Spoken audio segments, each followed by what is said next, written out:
Oh, tu sais ce qui va t'arriver à toi, petite pute. Bon, avant d'attaquer la prépa, etc., il faut que je te parle un petit peu de ce moteur-là. Ce moteur-là, il était dans la bagnole d'un ancien collègue à moi. Il a fait des tonneaux avec, à l'entrée de Maintenon, pour les connaisseurs. Du coup, il l'a démonté et il l'a laissé dans un genre une espèce d'abri à bois sous une bâche pendant à peu près 5-7 ans, quoi. Et ensuite, un pote à moi, Nico, salut Nico, il a pété un axe de piston sur son Golf 3 GTI 16. Et du coup ça a coulé, ça a coulé le piston, pété le moteur, etc. Un ancien collègue, il a vendu ce moteur là à mon pote Nico, qui l'a mis dans sa voiture et qui a abusé de sa gentillesse pendant 3 ans à peu près. J'ai racheté la voiture à mon pote Nico. C'est la voiture que tu vois dans la toute première vidéo de la playlist de cette voiture là, quoi. C'est la donneuse pour le moteur, les freins, etc. Donc ce moteur là, il a eu la Golf 3 d'origine, la Golf 3 de mon pote Nico, le premier swap que j'ai fait où c'était une Golf 2 GTI 16. Bon, il y a une pétasse qui m'a rentré dedans. Je ne pense pas que les dégâts soient réparables.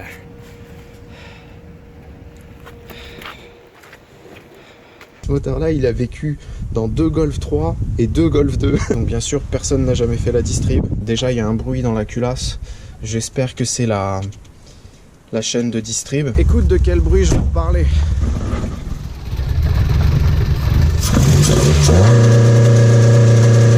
Deuxième truc, c'est quand j'ai fait la vidéo où je montrais aux gens pour le launch control.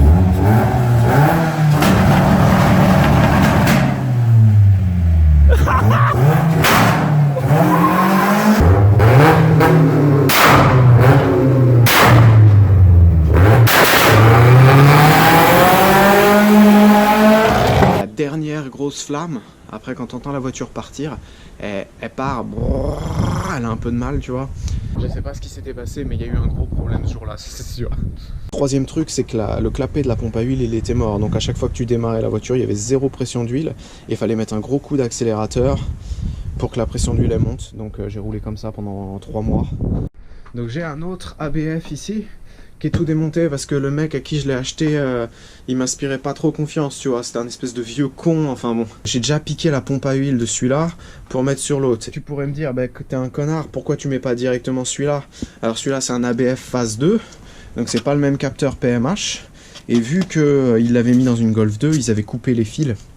C'est pas exactement le même cache culbu non plus, il y a des petites différences. En gros celui-là, voilà, celui-là ce sera...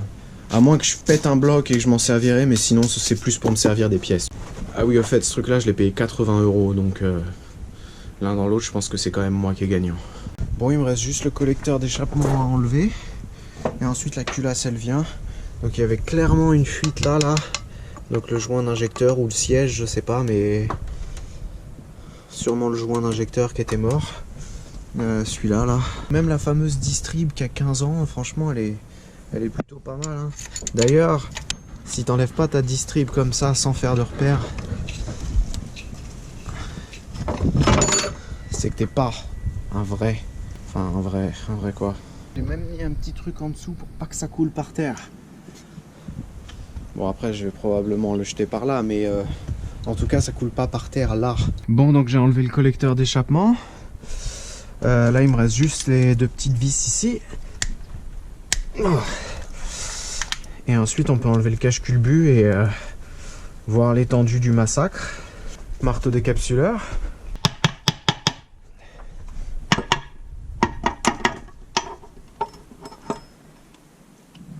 Tac.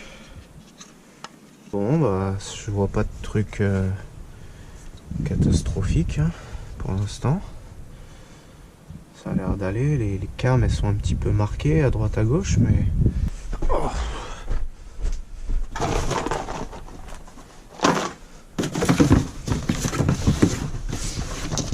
Non. Non.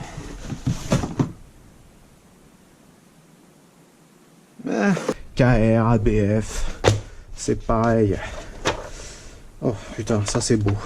Serrer les boulons. Il n'y a pas le desserrage plutôt?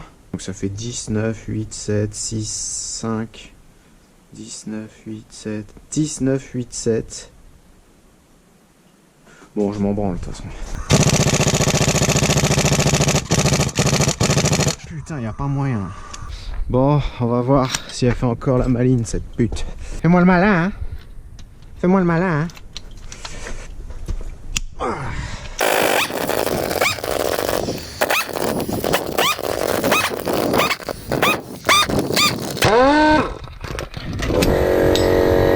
Ah, ta gueule, toi. Eh ben, hernie discale, hein. Putain. Oh merde, j'ai pas enlevé ça. Prise numéro 2. Oh, putain. Bon bah déjà, je crois que le bruit que j'entendais c'était ça, hein. Putain, comment elle est détendue cette conne.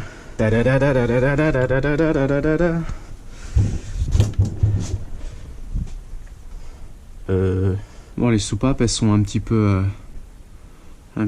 blanches là, mais ça va. Le joint de culasse il était même pas mort. Putain, ça mériterait de le réutiliser celui-là. Tac. Il est beau, hein. Il est beau. Tu crois que c'est un joint de culasse d'origine? Moi je crois que c'est un joint de culasse d'origine. Elle est où la ref? Ouais.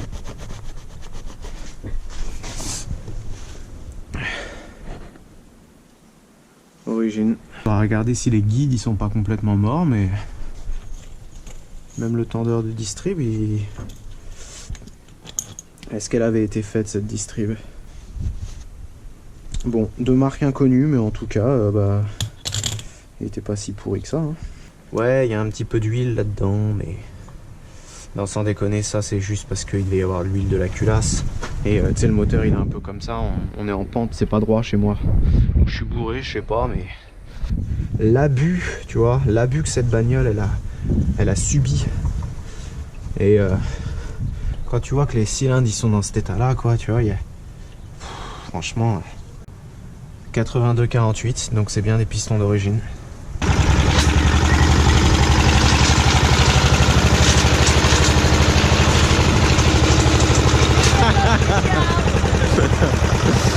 J'ai enlevé les cardans d'ici. J'avais pas envie de me foutre en dessous et tout, ça me casse les couilles. Pour bloquer les roues, j'ai utilisé le truc du cric. J'ai viré bah, tu sais, la tringlerie, les masses, ça. J'ai essayé d'en enlever le moins possible. Donc je crois qu'il reste rien. Bon, je vais probablement me gourer, hein, mais... Tu crois que cette ceinture de 5e passager de Golf 2 va tenir le moteur? Bah j'espère, parce que j'ai rien d'autre de toute façon.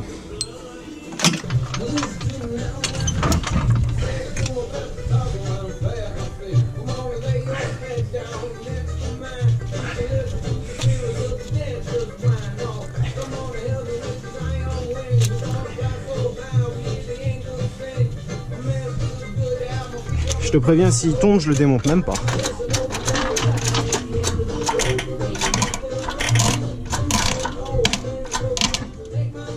Bon. Putain, mais c'est de la grosse merde. Ah. Bon. Retourne dans ta chambre. Deuxième essai. Avec une chaîne cette fois. Oh merde.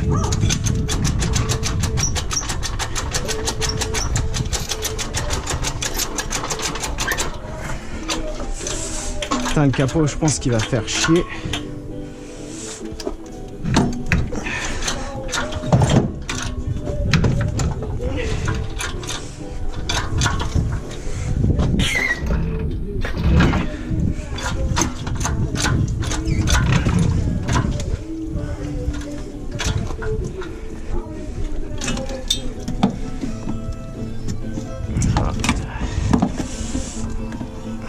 Bon, fais ce que tu veux, toi.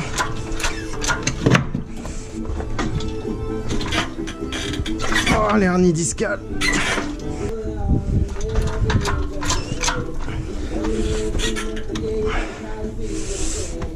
C'est quoi qui coince? Il n'y a rien qui coince.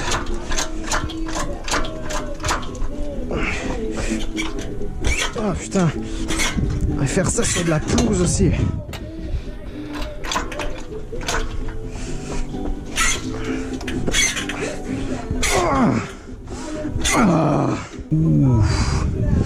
peut-être me dépêcher.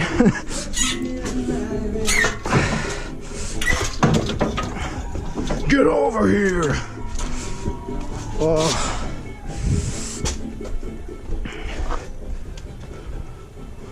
Bon.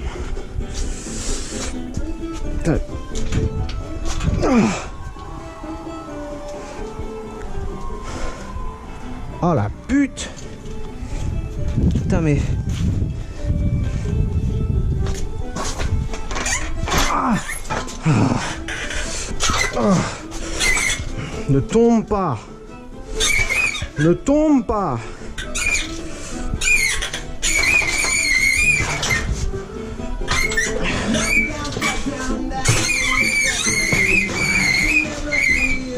Ah. Bah, qu'est-ce que tu fais là, toi? Oh merde! Putain, quel connard! Bon, j'ai enlevé cette plaque-là, là, qui tient la boîte et le moteur ensemble sur les ABF. Ok, ah oui, il y a l'embout dessus, putain. Il n'y a plus que ces deux vis-là qui tiennent la boîte. Du coup, on va enlever la boîte. Et ensuite, je pourrais le mettre sur le stand et le foutre à poil, quoi.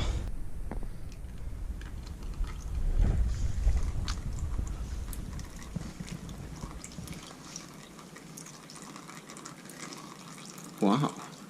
C'est de la bonne huile. Il n'y a pas trop de métal, donc ça va. J'ai l'impression qu'il n'y a pas trop de métal, en tout cas, elle brille pas. Faudra voir. De toute façon, j'ai pas nettoyé le truc, mais... Enfin, tu vois, genre...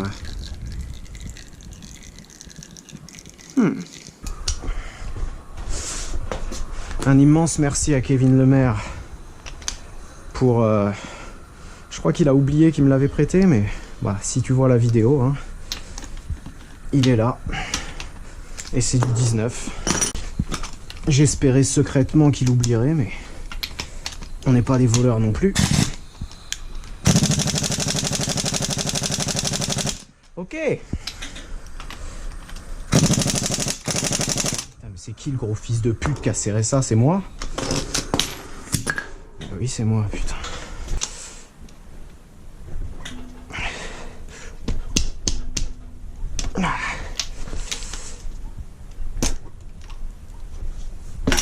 Putain.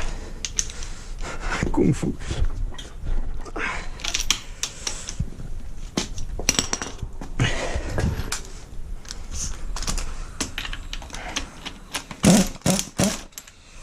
Est-ce qu'elle va venir direct? Oui. Oh, oh putain, l'hernie discale. T'imagines comment c'est chiant à faire quand c'est dans la voiture? T'y arrives pas sur la chèvre, quoi. Oh. Ok.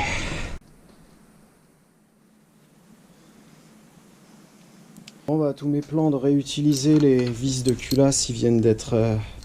anéanti. Quand tu la dévisses, tu vois qu'elle est un peu tordue. Je sais pas si ça se voit sur la caméra, mais ouais, tu vois. Donc bon bah c'est dommage qu'ils les vendent pas à l'unité, tu sais, j'en aurais racheté que 2. Le bloc il est tellement dégueulasse, je suis obligé de mettre un coup de Karcher avant de le foutre à poil.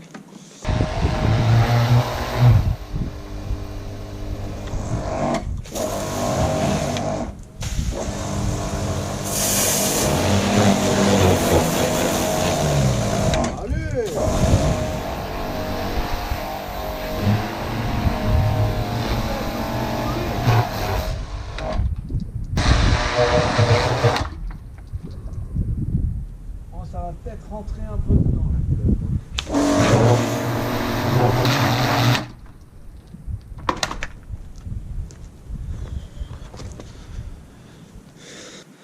la douleur est extrême.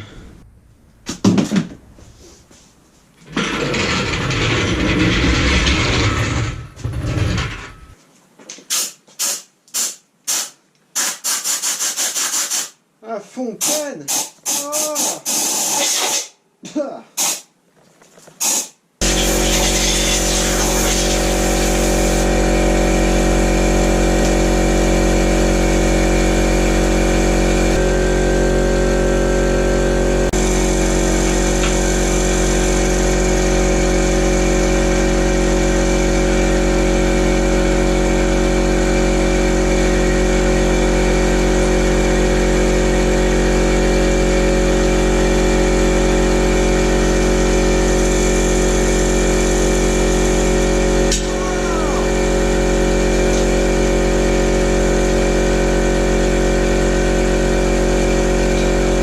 bah, je vais dépouiller tous les accessoires maintenant. Et ensuite on pourra le retourner et puis on va voir s'il n'y a pas trop de dégâts dans le bas moteur, quoi. Donc allez, go, c'est parti. J'ai nettoyé les plans de joint. Et franchement il est beau, quoi. Il y a juste là où il y a un tout petit truc. Il y a un truc qui est marqué là ici. Donc ça c'est pas, je pense pas que ce soit d'origine. Donc peut-être qu'il a été préparé par la NASA ou... Tu vois que le moteur il a pas tourné pendant longtemps. Il y a la trace de là où les pistons ils étaient, tu sais. Bon bah...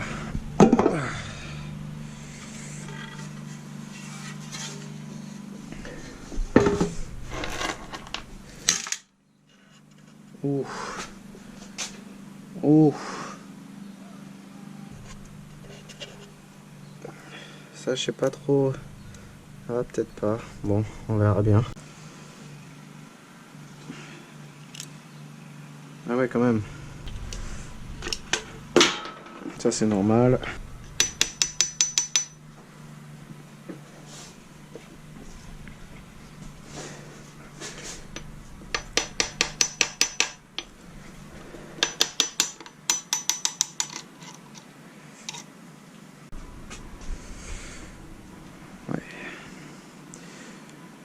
Donc comme la plupart des 16, hein, les coussinets ils sont complètement morts. Là tu vois ça a attaqué le cuivre.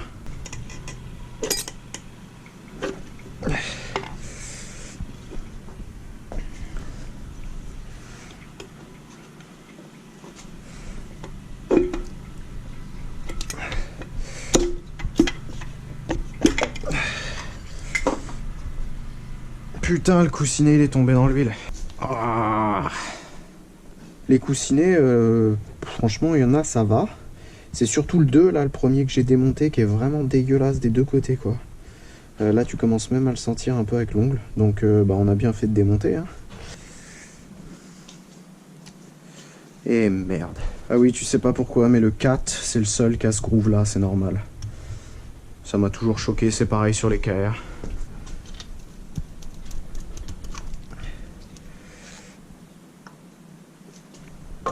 Donc la prochaine fois que tu as un doute, le groove vers l'extérieur.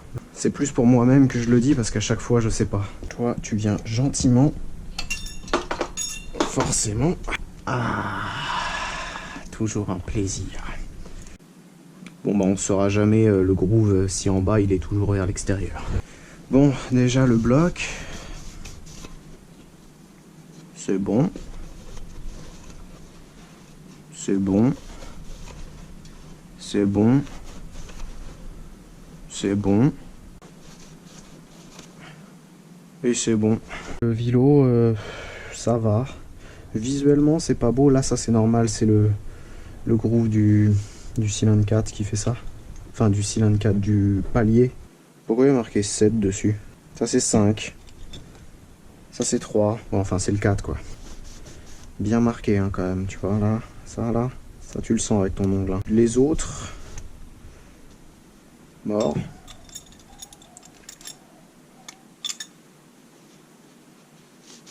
What? Eh non mais ça c'est complètement mort. Mate la gueule de celui-là, toi. Attends, c'est lequel? C'est le 3 ça?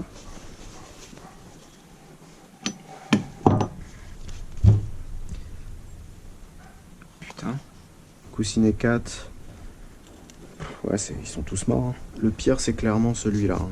Franchement, genre, je sais pas si tu le vois sur la caméra bien, mais... Je suis allé chercher l'autre vilebrequin dans le cabanon nazi. Niveau vilebrequin, c'est quasi pareil, d'accord? Par contre, niveau... ouais, celui-là, là. Niveau bielle, tu vois, genre celui-là je le sens avec mon ongle un petit peu. Donc on va regarder le jeu des segments pour savoir ce moteur là dans quel état il était en fait. C'est parti pour le pétage de doigts. Ouais, ils ont l'air déjà bien morts. J'espère juste que je vais pas les péter ces enculés. Ça c'est le 2. 1, 2. Et le racleur de toute façon on s'en branle. Donc je me souviens que l'autre ABF là, il y avait 40 sur le premier et 70 sur le deuxième. Donc là on va voir. 70 c'est la limite d'usure dans la revue technique.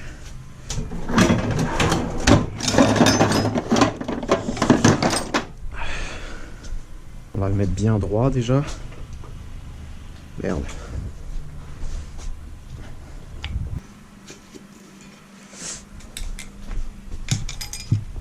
Reste là, toi. 70 tout juste, ouais. Est-ce que 80 passe? Putain, ouais, 80 ça passe, hein. 90 ça passe pas. 80. Donc, bon, bah, les segments ils sont bien niqués quand même, hein. 80 ça fait un peu beaucoup. Donc, ça veut dire que si celui-là il a 80, le premier il aura plus que 40, il aura genre 50. Donc déjà ça veut dire que 40 ça va rentrer. Ouais. 50 tout juste. Ah ouais putain. 60. Ok, les segments ils sont morts. Donc ça c'est le piston de l'autre moteur. Donc comme tu vois déjà il a l'air traité des deux côtés. Et pas celui-là. Celui-là il est traité que d'un côté. Ou alors il n'y a plus rien. Mais je sais pas, j'ai l'impression qu'ils ont jamais été traités de ce côté-là. Ici il y a 82 475.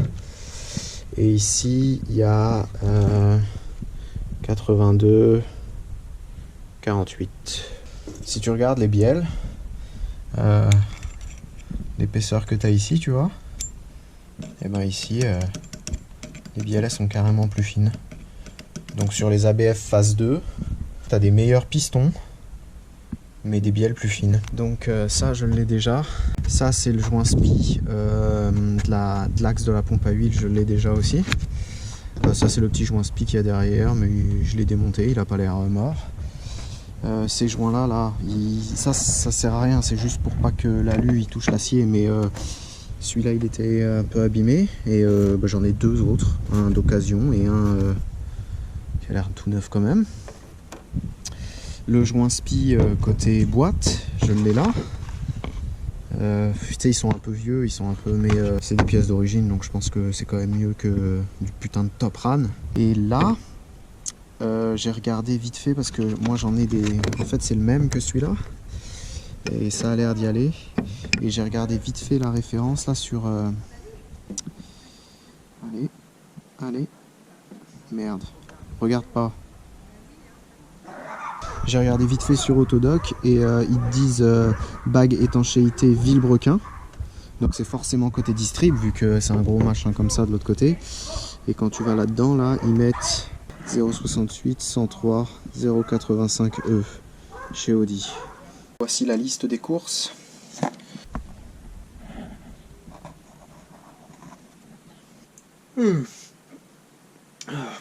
Encore un gros merci à tous les mecs qui continuent de regarder, mettre des commentaires et tout. C'est toujours un peu chiant le démontage, les inspections, c'est voilà, faut être là avec ton ongle à regarder si c'est mort et c'est tout le temps mort. Dès que les pièces elles arrivent, on va remonter ça n'importe comment.